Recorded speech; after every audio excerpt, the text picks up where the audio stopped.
Assalamualaikum warahmatullahi wabarakatuh. Alhamdulillahirabbil alamin. Wassalatu wassalamu ala asyrafil anbiya'i wal mursalin wa ala alihi washabbihi ajma'in. Saya peserta SPHU ke-14 pada hari ini ingin memberikan pengetahuan kepada hadirin tentang tajuk dam.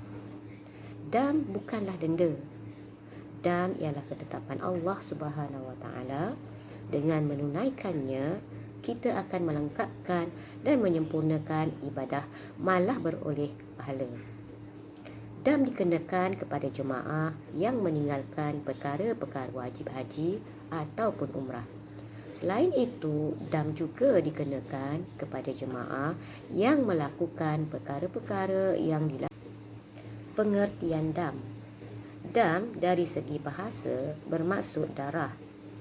Dari segi syarak ialah darah binatang ternakan, iaitu al-an'am dalam bahasa Arab, termasuklah unta, lembu, kambing, kibas yang disembelih atau gantian, iaitu makanan ataupun puasa yang ditetapkan dengan sebab-sebab tertentu mengikut hukum Islam.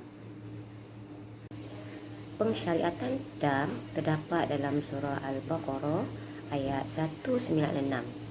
وَأَتِمُّوا الْحَجَّ وَالْعُمْرَةَ لِلَّهِ فَإِنْ أُحْصِرْتُمْ فَمَا اسْتَيْسَرَ مِنَ الْهَدْيِ وَلَا تَحْلِقُوا رُؤُوسَكُمْ حَتَّى يَبْلُغَ الْهَدْيُ مَحِلَّهُ فَمَنْ كَانَ مِنْكُمْ مَرِيضًا أَوْ بِهِ أَذًى مِّن رَّأْسِهِ فَفِدْيَةٌ مِّن صِيَامٍ أَوْ صَدَقَةٍ أَوْ نُسُكٍ فَإِذَا أَمِنْتُمْ فَمَنْ تَمَتَّعَ بِالْعُمْرَةِ إِلَى الْحَجِّ فَمَا اسْتَيْسَرَ مِنَ الْهَدْيِ فمن لم يجد فصيام 3 أيام في الحج و7 إذا رجعتم تلك 10 كاملة ذلك لمن لم يكن أهله حاضر المسجد الحرام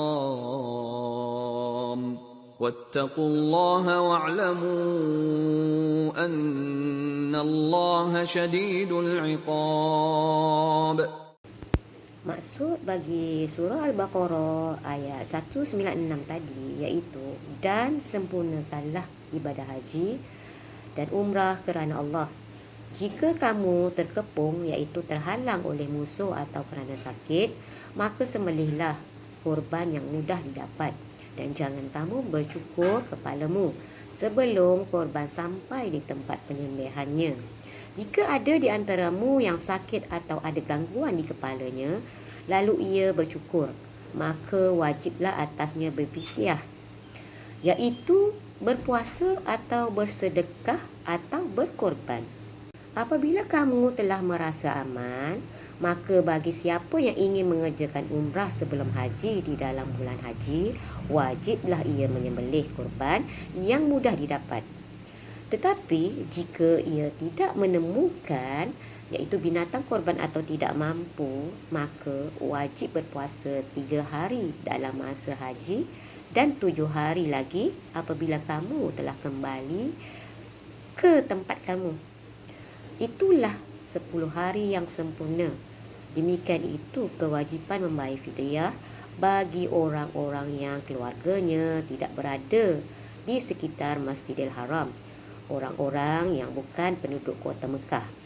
Dan bertakwalah kepada Allah dan ketahuilah bahawa Allah sangat keras siksaannya. Pandangan ulama tentang dam. Mengikut pandangan mazhab Syafi'i, denda 1 dam adalah bersamaan dengan 1 ekor kambing dan daging sembelihannya tersebut perlu disedekahkan. Jika tidak mampu, individu tersebut harus berpuasa selama 3 hari. Jika tidak mampu juga, memberi makanan kepada 6 orang miskin, di mana setiap seorang sebanyak setengah gantang. Sekarang kita masuk tentang jenis-jenis dam. Yang pertama, dam tertib dan takdir.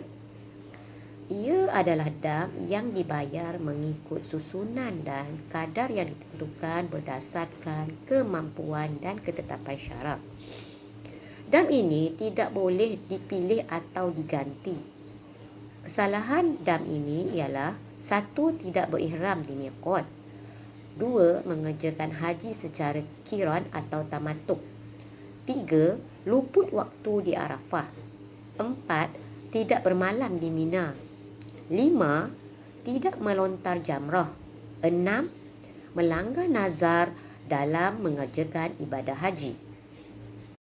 Bayaran bagi dam tertib dan takdir: 1. Menyembelih seekor kambing sekiranya tidak mampu. 2. Berpuasa 10 hari, 3 hari di Mekah dan 7 hari apabila pulang ke tempat masing-masing. Yang kedua ialah dam tertib dan takdir.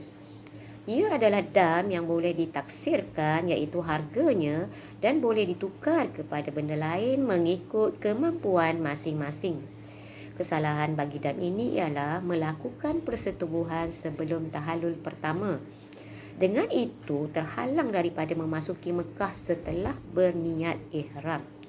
Perlu berhati-hati bagi semua jemaah agar mengambil berat tentang hal ini. Bayaran dam tertib dan takdir: yang pertama ialah menyembelih seekor unta. Sekiranya tidak mampu menyembelih seekor unta, hendaklah dia menyembelih seekor lembu. Sekiranya tidak mampu, yang ketiga hendaklah menyembelih 7 ekor kambing. Sekiranya tidak mampu, yang keempat hendaklah membeli makanan dengan nilai harga unta dan disedekahkan kepada fakir miskin. Sekiranya tidak mampu, yang kelima berpuasa beberapa hari mengikut bilangan cupak makanan yang boleh dibeli dengan nilai seekor unta.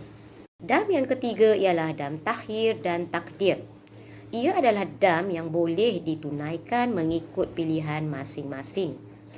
Kesalahannya ialah memakai pakaian yang bersarung atau berjahit bagi lelaki. Yang kedua, memakai bau-bauan bagi lelaki dan perempuan. Yang ketiga, memotong kuku juga bagi lelaki dan perempuan. Yang keempat, bersetubuh kali kedua sebelum tahallul awal.